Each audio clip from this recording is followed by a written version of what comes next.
On a day filled with a ton of college football news for Indiana, the basketball team played pretty well and got a nice win over Washington to advance to 2-1 in Big Ten play.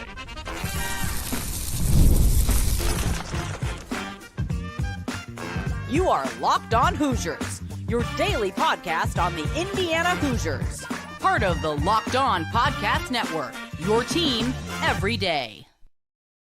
Welcome in. It is the Locked On Hoosiers podcast. I'm your man, Jacob Goins. I appreciate you being here, making this your first listen or your first watch every single day. We are part of the Locked On Podcast Network, which is your team every day and the nation's #1 podcasting network, sports podcasting network in the world. Thank you so much for being here on this live edition, the second time we've gone live today here on Locked On Hoosiers, and I think like the 7th episode or something. I don't know. It's been a crazy day for Indiana athletics, and a way to cap it off is with Indiana basketball walking away with a 10-point win over Washington at 90-80. We'll talk all about it.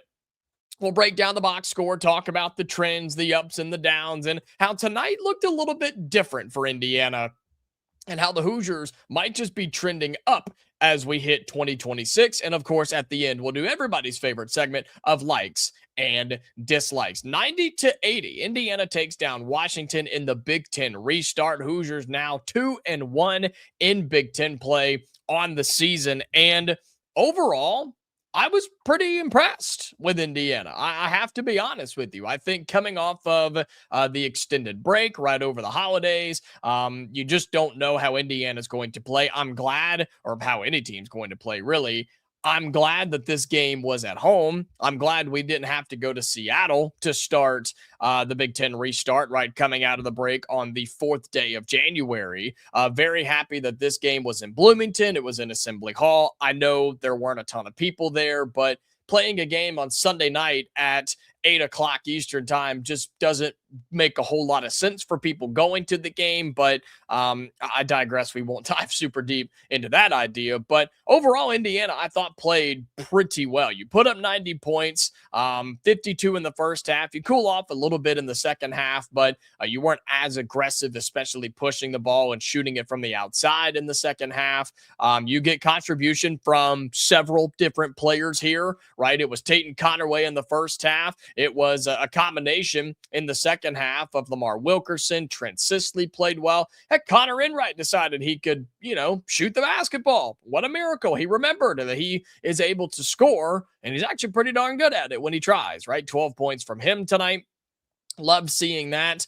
Nick Dorn shot the ball well off the bench early in the first half. Reed Bailey came in, I thought played pretty well, got 8 points and a couple of rebounds in there as well. Quiet night from Tucker Devries, quiet night from Sam Alexis, but yet you still found a way to hold off a talented Washington team and, by the numbers, get one of your better wins of the season so far. That's a top 50 KenPom team that you just beat tonight is Washington. Top 50 in KenPom, which is the statistics, right? Is that a tournament team? I don't know. Probably not, I would say right now, but they've got some dudes, right? We saw that they have some offensive firepower.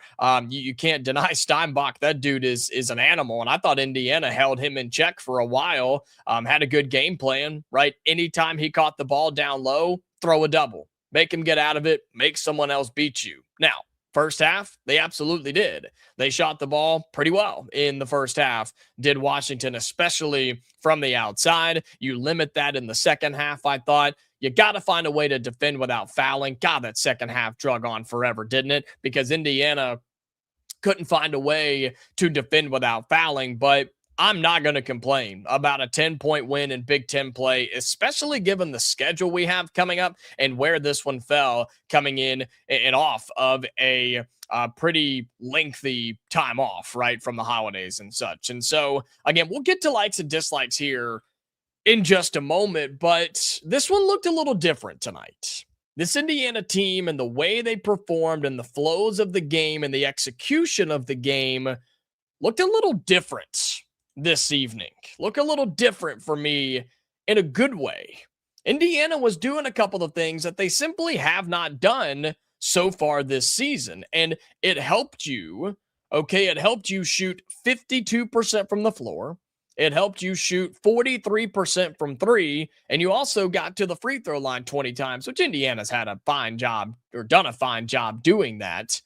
But shooting 52% from the floor and 43% from three. You shot the ball 60 times and made over half of them. That's pretty good. But you were doing something, a couple of somethings that stood out to me. Dribble penetration and moving the basketball. That's it. That's all Indiana did tonight. That was different from what they haven't been doing versus what they did tonight. You were dribble driving with guys like Lamar Wilkerson, okay? Guys like him, when they're aggressive, the defense collapses and things open up outside. Tatum Conaway, same thing. A couple of his first buckets were from behind the arc, 4 for 4 from him. You love to see that. But how many times did he get to the lane, or at least threat to get to the lane? And then the defense has to pick the basketball up. And if they don't, he has wide open layups. He had a couple of those. Lamar Wilkerson had a couple of those. And then the defense has to adjust, right? So they did that, and it opened up things outside of the lane, aka 3-point shooters, right? Lamar Wilkerson, couple of catch threes. Conor Enright, early, couple of catch threes. Conaway, a couple of his were catch threes. Same thing with the one that Dorn made, the one that they reviewed and ended up getting an extra point off of it. Sisley was the same way on his little individual run. He'll be a big light coming up in a little bit, but dribble penetration just forces the defense to collapse and pick up the ball handler and leave the guy they're guarding. Or if it's in zone, they have to collapse anyway because they move with the basketball, right? And so Indiana did that tonight, and it didn't feel forced. They weren't doing it at the end of the shot clock. They were down the stretch. Some of those possessions were horrible, but they were doing it because it was there. They were taking what the defense gave them. That's smart basketball, folks. That's efficient basketball. That's fun basketball. And so not only were they doing that, they were moving the basketball, sharing the basketball, making the extra pass, making the extra pass. And rather than shooting a contested three because you think you can make it, let's make an extra pass or two. Oh, wow. Look at that. Trent Sisley's wide open on the 3-point line. Maybe we should get it to him. Oh, Lamar Wilkerson's open. Let's find it on the other side of the floor to him, right? Reversing the basketball, finding it, touching 3, 4, 5 guys' hands on a possession rather than just 1 or 2, which is something that Indiana has struggled with this year, is the ball sticking in a couple of people's hands. They were better about that tonight. And I think the flow of this game and this team and the offense for Indiana just felt so much more fluid this evening. And you put up 90 points and you shot over 50% because of it. Now, defensively, you've got to find a way, as I mentioned, to defend without fouling, because Washington, correct me if I'm wrong in the comments, believe they were in the bonus with 12 minutes to play in the second half. You can't do that, okay? Would you believe me if I told you that Indiana won the rebounding battle? I wouldn't have said that before this game with a guy that averages double-digit rebounds on the opposing team in Steinbach. He averages 12. He still got 10, right? But Indiana did what they were supposed to do. Didn't turn the basketball over. Scored when you had to. Scored when you could, right? Got out to a lead and almost blew it, but didn't blow it entirely. I think they got within, 6 there in the second half? And Indiana walks away with a nice victory, 90-80. But it looked different, and it felt different, but in a good way. And if Indiana can keep those things up, they've got a chance to pull off an upset or two, because the stretch that's coming up for this team, it's brutal. There's no other way to say it. But if you play this way on the offensive end of the floor and clean up some things defensively, I think this team's got a chance to win some games over the next several weeks and maybe pull off an upset or two that they're not supposed to get. So let's take a break. We'll come back and we'll do likes and dislikes on this live edition of Locked On Hoosiers post-game of Indiana basketball as Indiana takes down Washington 90-80. This live edition of Locked On Hoosiers is brought to you by our friends at FanDuel. Fridays already feel different during basketball season, and FanDuel is making them even better. Every Friday night before the games tip off, FanDuel gives away a new way to kick off the weekend with NBA Happy Hour. NBA Happy Hour is your official pregame spot, a limited time window where special offers drop right inside the FanDuel app before the action starts. Fridays from 6 to 7:30 Eastern time have become appointment viewing with NBA Happy Hour. By opening the FanDuel app during happy hour, it always brings something new like boost and bonuses and all sorts of stuff that you just got to be there to check it out and see what's going on. It just adds some extra energy to Friday night basketball without having to overthink it. So before tip-off, check the FanDuel app and see what's dropping during NBA Happy Hour every Friday from 6 to 7:30 p.m. Eastern time. A little basketball, a little action, and a whole lot of Friday energy. That's NBA Happy Hour, only on FanDuel, the official sportsbook partner of the NBA. This live edition of Locked On Hoosiers also brought to you by Game Time. There's nothing like college football season or college basketball season, since we are on a basketball post-game show, right? Going to the games and being a part of the action, right? And being right there in the middle of it.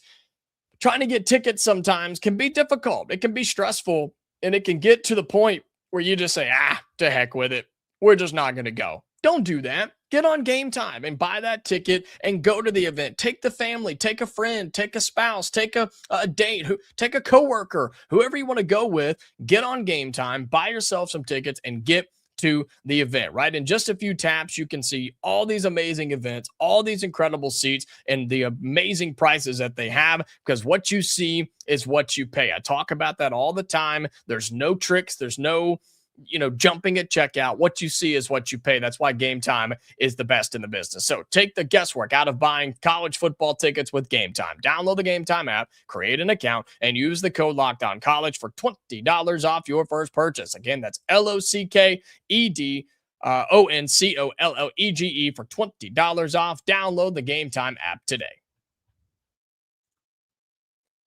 All right, welcome back into Locked On Hoosiers. Appreciate you being here, making this your go-to spot for all things Indiana athletics. We've talked a lot of football on the show today, but this is a basketball live show as Indiana takes down Washington 90-80 inside of Assembly Hall late on a Sunday evening, and it's everybody's favorite segment. It is likes and dislikes, a rapid fire segment. Drop them in the YouTube comments. I'll read a bunch of yours. I'm going to give a bunch of mine. We just start spitballing things that you liked, things that you didn't like about the Indiana Hoosiers tonight in a 10-point victory over the Huskies. I talked a lot about the likes of the offense, right? And just the execution of it, man. It just, again, it looked good. It felt good. It didn't feel forced. It didn't feel rushed. It didn't feel sloppy, right? I see somebody in here saying that the low turnovers, right? Yeah, more active in the lane. Absolutely, right? I liked the low turnover number,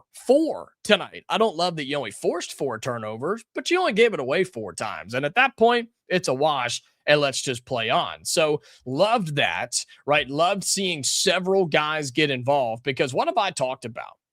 With this team in particular is a major concern, is who can score, who can step up offensively outside of Lamar Wilkerson and Tucker Devries. Lamar Wilkerson got his, and you knew after a quiet first half, he was going to show up.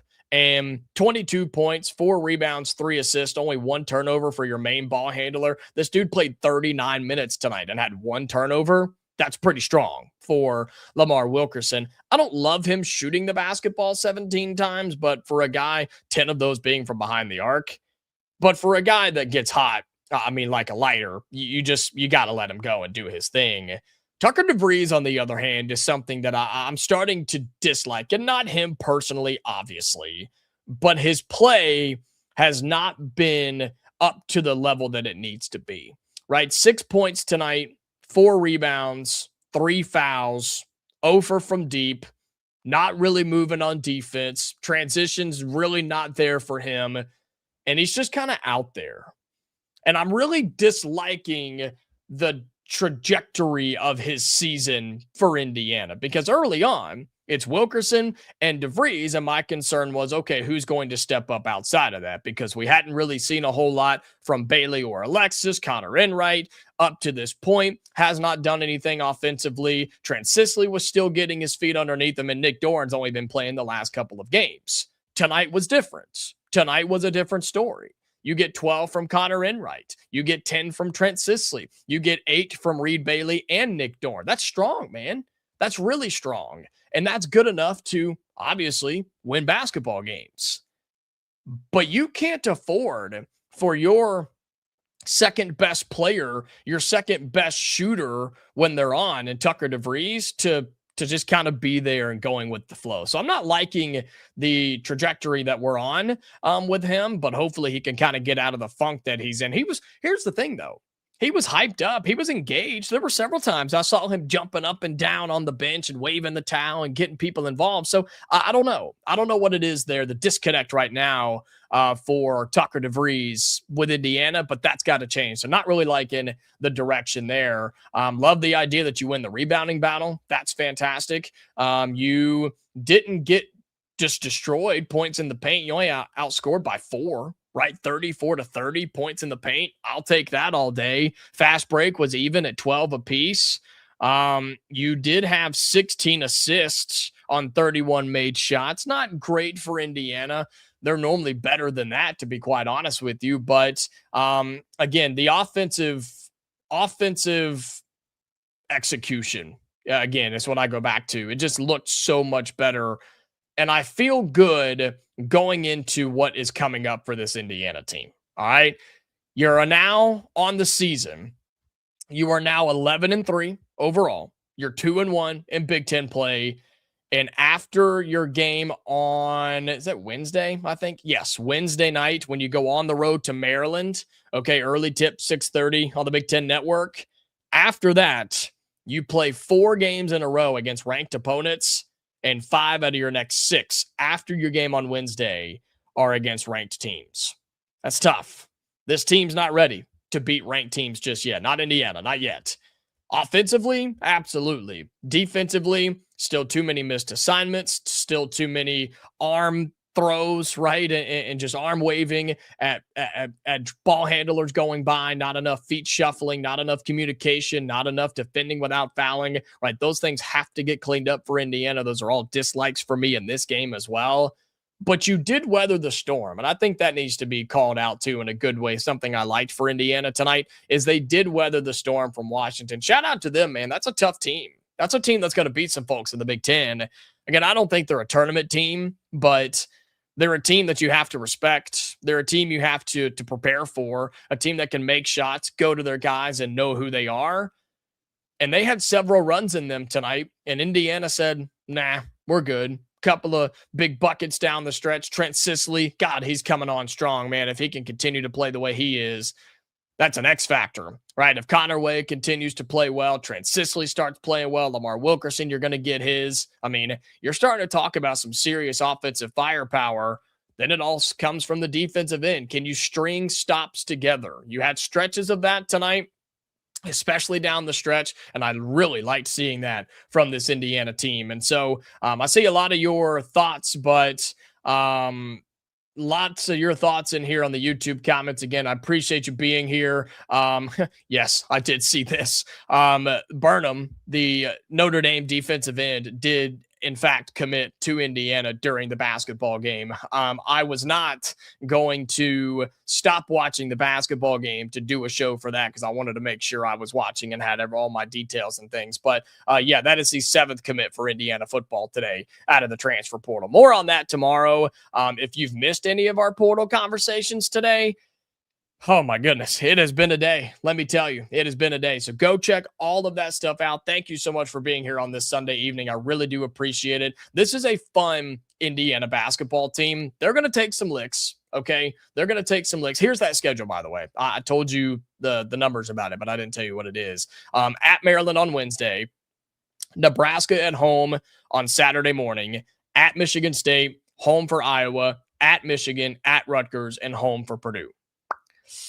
Yeah, that's a tough stretch right there, man. That's gonna be brutal. And look, this team's gonna take its hits in there at times, but I think they can win 1 or 2 of those, and you're really starting to talk about building your resume. So Indiana takes down Washington 90-80. Next game is on Wednesday on the road at Maryland, and that's not a great Maryland team, man. I'd love to see us go on the road and just handle business and prepare for a tough stretch. We'll see what happens. Defense has got to travel, offense has got to travel too, and that'll be a tough spot to play in a packed out place there at Maryland. Indiana takes down Washington 90-80. Thank you so much again for being here. Subscribe to the YouTube channel. We'll have this posted on our audio feed coming up in just a little bit. So if you're listening there later, make sure you're following us on that audio podcasting platform so you never miss a new episode of Locked On Hoosiers. Go check out all of our football content from today. Several episodes, another live show that we did for Josh Hoover, the quarterback, as well. Go check all that out. We're back tomorrow for a normal episode, Hoosier fans. All right, so until then, stay safe,